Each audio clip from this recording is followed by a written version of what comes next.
Hello दोस्तों, आइए आज हम लोग केमिस्ट्री का एक टॉपिक पढ़ रहे हैं जिसका नाम है केमिकल बॉन्डिंग।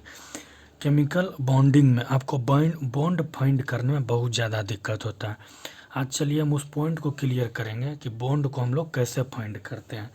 सबसे पहले हम ये देखते हैं कि केमिकल बॉन्डिंग यानी रासायनिक बंध का परिभाषा क्या होता है।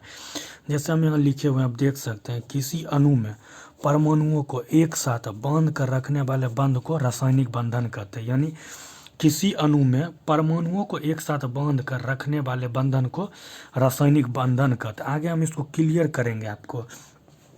फिर ये क्वेश्चन कहता है कि केमिकल बॉन्डिंग जो होता है रासायनिक बंधन कितना टाइप का होता है। ये दो टाइप का होता है। एक होता है अंतः अणुक बल जिसको हम प्रबल बल कहते हैं, या इंटर मॉलिक्यूलर फोर्स कहते हैं जिसको हम स्ट्रॉन्ग बॉन्ड भी कहते हैं। उसके बाद एक होता है अंतर अणुक बल यानी दुर्बल बल यानी इंटर मॉलिक्यूलर फोर्स या वीक बॉन्ड कहते हैं। ये होता है इंट्रा मॉलिक्यूलर बॉन्ड, ये होता है इंटर मॉलिक्यूलर फोर्स होता है। इसको याद रखिएगा। अब क्वेश्चन आता है कि अंतः आणविक बल या प्रबल बल जो होता है कितना टाइप का होता है। ये तीन टाइप का होता है, विद्युत सहसंयोजक या आयनिक बंध। उसके बाद एक होता है कोवैलेंट बॉन्ड जिसको हम सहसंयोजी बंधन कहते हैं। फिर आपका एक होता है उप सहसंयोजी बंधन। उसके बाद एक होता है उप सहसंयोजी बंधन जिसको कोऑर्डिनेट बॉन्ड कहते हैं। मेनली आपको यही तीन पढ़ना है, विद्युत सहसंयोजक बंधन या आयनिक बंध। उसके बाद सहसंयोजी बॉन्ड हो गया, ये पढ़ना। उप सहसंयोजी बंध होता है ये किस में आता है, स्ट्रॉन्ग बॉन्ड में ये तीनों आता है। उसके बाद एक आपका आता है अंतर आणविक बल और दुर्बल बल। इसको क्या कहते हैं, इंटर मॉलिक्यूलर फोर्स या वीक बॉन्ड। ये कितना टाइप का होता है, दो टाइप। एक होता है हाइड्रोजन बॉन्ड, एक होता है वंडर वाल्स बॉन्ड। आइए अब हम लोग स्टार्ट करते हैं। विद्युत संयोजी अथवा आयनिक बंधन किसको कहते हैं। देखिए अब पहले हम लोग देखते हैं आयनिक बंधन। आयनिक बॉन्ड या बंधन में क्या होता है, सबसे पहले इसमें क्वेश्चन पूछता है कि इसमें किस चीज़ का ट्रांसफॉर्मेशन होता है या हस्तांतरण होता है। तो इसमें किसका होता है, इलेक्ट्रॉन का हस्तांतरण होता है। अब इसमें पूछेगा कि कौन कौन भाग लेते हैं। तो इसमें आप क्या कर सकते हैं, धातु एंड अधातु और धातु दोनों भाग लेते हैं, यानी धातु और अधातु दोनों भाग लेते हैं। अब धातु क्या करता है, धातु का यहाँ लिख सकते हैं आप, धातु का कार्य है इलेक्ट्रॉन त्याग करना। क्या करना, इसका कार्य है इलेक्ट्रॉन त्याग करना। उसके बाद आपका आ जाता है अधातु। अधातु का कार्य क्या है, इलेक्ट्रॉन ग्रहण करना। इलेक्ट्रॉन क्या करता है, ये ग्रहण करता है। इसको हम अभी अब समझाते हैं। देखिए जैसे हम क्या बोले, आयनिक बंधन क्या होता है, इसमें किस चीज़ का ट्रांसफॉर्मेशन यानी हस्तांतरण होता है, इलेक्ट्रॉन का होता है। ठीक, पहले ये समझिए। उसके बाद इसमें भाग कौन कौन लेता है, धातु और अधातु। धातु का कार्य क्या, इलेक्ट्रॉन का त्याग करना। और अधातु का कार्य क्या, इलेक्ट्रॉन को ग्रहण करना। अब एग्जाम्पल में जैसे हम लिख सकते हैं NaCl ले लिए। अब एक चीज़ हमको बताइए, NaCl में सोडियम का परमाणु संख्या 11 और द्रव्यमान संख्या कितना होता है, 23। और कैल्शियम में आइएगा तो कैल्शियम का परमाणु संख्या कितना हो गया, सॉरी क्लोरीन का परमाणु संख्या 17 और द्रव्यमान संख्या 35। अब देखिए सोडियम 11-23 होता है, तो इसका इलेक्ट्रॉनिक कॉन्फ़िगरेशन हम लोग लिख सकते हैं। तो इलेक्ट्रॉनिक कॉन्फ़िगरेशन में क्या लिखिएगा, 1s2 लिख सकते हैं, 1s2 2s2 2p6 3s1। अब इसमें आइए क्लोरीन में, क्लोरीन का क्या लिखिएगा, 1s2 2s2 2p6 3s2। उसके बाद 3p क्या लिखिएगा, 5। कितना हो गया, 10-17 हो गया।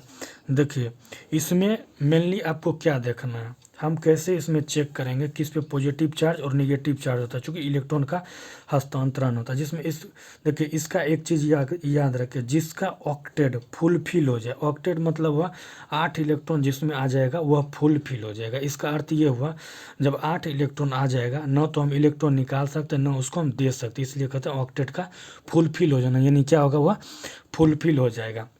अब देखिए क्या करना है, सोडियम के पास 11 है, सोडियम के पास यहाँ देख लीजिए कितना है, 3s1 है, एक है, और इसके पास 5 है। अब एक चीज़ बताइए हमको, यदि हमको 8 पूरा करना है, इसके लिए 3 देना जरूरी है या इसके लिए 7 देना जरूरी है। तो जरूरी है हम इसी को क्यों ना ऑक्टेट, इसी का ऑक्टेट क्यों ना हम पूरा कर दें। तो क्या करेगा इलेक्ट्रॉन, क्या अब सोडियम क्या करेगा, अपना एक इलेक्ट्रॉन का हस्तांतरण करेगा। अब क्लोरीन के पास देख लीजिए बाह्य कक्षा में कितना है, चूँकि 3p है और 3s और 3p है, चूँकि तीनों तीसरा का ही है, 5 कितना होगा, 7। तो क्या लिख सकते हैं, 2 इलेक्ट्रॉन इधर हो गया, 2 इलेक्ट्रॉन इधर, 2 इलेक्ट्रॉन इधर, एक इधर, 7 7 हो गया। अब देखिए बाह्य कक्षा में इसका कितना है 7। अब 7 में अगर एक जोड़ देंगे तो 8 आ जाएगा। 8 आने का अर्थ क्या हुआ, ऑक्टेट का पूरा हो जाना। यदि इसको 7 देंगे तब इसका ऑक्टेट पूरा होगा। इजीली हमको क्या होगा, इससे एक इलेक्ट्रॉन निकाल के हम इसको दे दें, इसको दे देंगे तो इसका ऑक्टेट पूरा हो जाएगा। तो हम यहाँ क्या करते हैं, मान लीजिए सोडियम का एक लिए, चूँकि सोडियम में यहाँ एक है और उसके इसके लिए 3s1 है, तो इसके लिए वन इलेक्ट्रॉन यहाँ हो गया। इसके बाह्यतम कक्षा में 7 है तो 7 ले लिए, तो इसको हम ऐसे लिख सकते हैं। यदि हम ऐसे कर दें तो ये क्या हो जाएगा, यहाँ आप देख लीजिए, या एक इलेक्ट्रॉन इसको दे देगा, ये एक इलेक्ट्रॉन अपना इसको दे दिया, तो ये कितना हो गया 7 हो गया। तो इसका भी ऑक्टेट पूरा हो जाएगा। सोडियम के पास आप लोग देख सकते हैं कितना हो गया 2 8, इसका बाहरी कक्षा में 2 हो गया। उसके बाद क्लोरीन है, क्लोरीन भी अब 8 हो गया, तो कितना हो गया 2 8 8। देखिए एक चीज़ याद रखें, जो इलेक्ट्रॉन त्याग करेगा वह पॉजिटिव, वह प्लस, जो इलेक्ट्रॉन ग्रहण करेगा वह निगेटिव। चूँकि इससे एक इलेक्ट्रॉन त्याग हो रहा है तो इस पर चार्ज पॉजिटिव, और ये ग्रहण कर रहा है तो इस पर निगेटिव। तो यहाँ क्या बन गया NaCl, यही हो गया। इलेक्ट्रॉन का ट्रांसफ़र कहिए या आयन का ट्रांसफ़र हो रहा है, समझ गए होंगे। अब इसमें आइए एक आगे पॉइंट आप लोग लिख सकते हैं। पॉइंट क्या होता है, ये ध्रुवीय होते हैं। क्या होता है, ये ध्रुवीय होता है। यहाँ लिख सकते हैं ये ध्रुवीय होते हैं, जो आपको भी हम समझाए हैं। एक पॉइंट और लिखिए यहाँ। अब देखिए एक पॉइंट यहाँ क्या है, ये कार्बनिक यौगिक में अघुलनशील होता है। आयनिक बॉन्ड जो होता है वो कार्बनिक यौगिक में क्या हो गया अघुलनशील, और अकार्बनिक यौगिक में क्या हो गया घुलनशील। इसको याद रखिएगा, कार्बनिक यौगिक में अघुलनशील और अकार्बनिक यौगिक में घुलनशील होता है। क्या होता है, घुलनशील होता है, इसको याद रखिए। फिर एक पॉइंट होता है आयनिक यौगिक जो होता है, आयनिक यौगिक जो होता है ठोस अवस्था में, यानी ठोस अवस्था में, ठोस अवस्था में यह क्या हो जाएगा विद्युत का कुचालक। क्या ठोस अवस्था में विद्युत का क्या हो जाएगा कुचालक हो जाएगा। ठोस अवस्था में विद्युत का कुचालक हो जाएगा, और जब द्रव अवस्था में रहेगा यानी लिक्विड फॉर्म में रहेगा तो यह क्या हो जाएगा विद्युत का सुचालक हो जाएगा। विद्युत का क्या हो जाएगा सुचालक हो जाएगा। ये कुछ पॉइंट है जो आयनिक बंधन में जो आपको याद रखना बहुत ही ज़रूरी है। अब चलिए आगे हम लोग चलते हैं सहसंयोजक बंधन। आइए अब हम लोग देखते हैं सहसंयोजक बंधन। सहसंयोजक बंधन किसको कहते हैं, इस बंधन का निर्माण इलेक्ट्रॉन की परस्परिक साझेदारी से होता है। इस बंधन का निर्माण किस इलेक्ट्रॉन की परस्पर साझेदारी से होती है।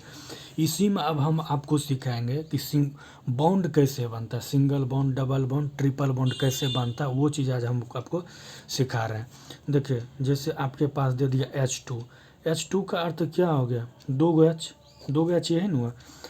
अब इसके पास इसका इलेक्ट्रॉनिक कॉन्फ़िगरेशन हमको लिखना, तो 1s1 होता है। एक H यहाँ दे दीजिए, एक H यहाँ दीजिए, एक इलेक्ट्रॉन इसके पास, चूँकि 1s1 है तो एक इलेक्ट्रॉन इसके पास। अब ऑक्टेट फुलफिल करने के लिए इसके पास 2 होना चाहिए, 6 होना चाहिए, 8 होना चाहिए, इस टाइप से होना चाहिए। मान लीजिए इस 2 इलेक्ट्रॉन को हम इसके साथ कर दें तो इसके साथ 2 आ गया, ये पूरा हो गया फुलफिल कर लिया।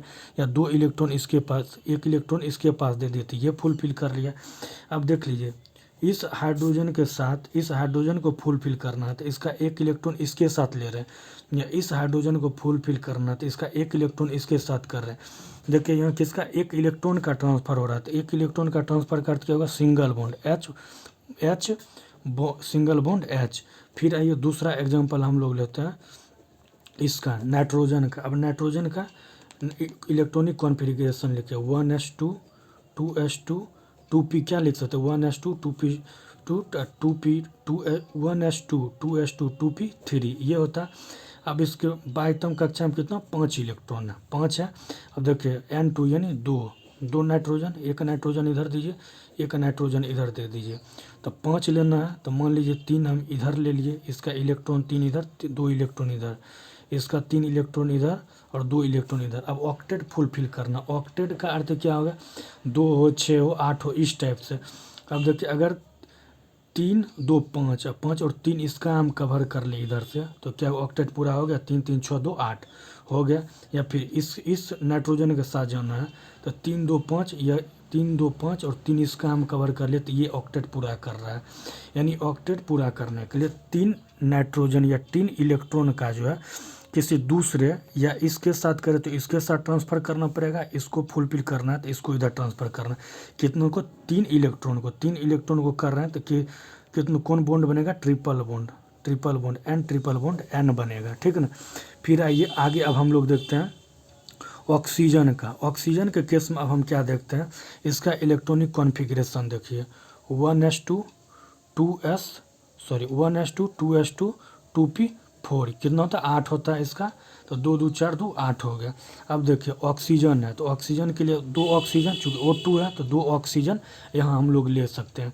अब इसके बायतम कक्षा में कितना इलेक्ट्रॉन है? 6 इलेक्ट्रॉन है, तो 1 2 3 4 हो गया, और 5 6 इधर दे दीजिए, फिर 1 2 3 4 5 6 हो गया। अब ऑक्टेट पूरा करने के लिए कितना चाहिए हमको? 8 चाहिए, तो 8 क्या करेंगे, मान लीजिए 2 2 4 2 6 इधर से ले लिए तो 2 इधर से लेंगे, तो इसके यदि इस ऑक्सीजन का ऑक्टेट पूरा करना है तो इधर से 2 इलेक्ट्रॉन को इस साइड से लेंगे, या इसके ऑक्टेट को पूरा करना है तो 2 इलेक्ट्रॉन को हम इधर से लेंगे, यानी ऑक्टेट पूरा। कितना इलेक्ट्रॉन का ट्रांसफ़र हो रहा है? 2 का, तो यहाँ जो बॉन्ड बनेगा डबल बॉन्ड, यानी हाइड्रोजन कैसा बॉन्ड बनाता है? सिंगल बॉन्ड, नाइट्रोजन कौन? ट्रिपल बॉन्ड, और ऑक्सीजन डबल बॉन्ड। यह मोस्ट टाइम एग्जाम में पूछा जा चुका, और ये भी क्वेश्चन पूछा जाता है, यदि संयोजक बंधन जो होता है उसमें किस चीज़ की साझेदारी होती है? इलेक्ट्रॉन की साझेदारी होती है। आयनिक बॉन्ड जो होता है उसमें किस चीज़ की साझेदारी होती है? तो उसमें भी इलेक्ट्रॉन की साझेदारी होती है, इसको याद रखिएगा। इसमें एक क्वेश्चन और पूछता है, सहसंयोजक बंधन कितना टाइप का होता है? तो 2 टाइप का होता है, याद रखिएगा। ध्रुवीय सहसंयोजक बंधन और ध्रुवीय सहसंयोजक बंधन होता है, ये दोनों याद रखिएगा। चलिए, यदि अच्छा लगे तो लाइक और सब्सक्राइब जरूर कर दीजिएगा। Thank you.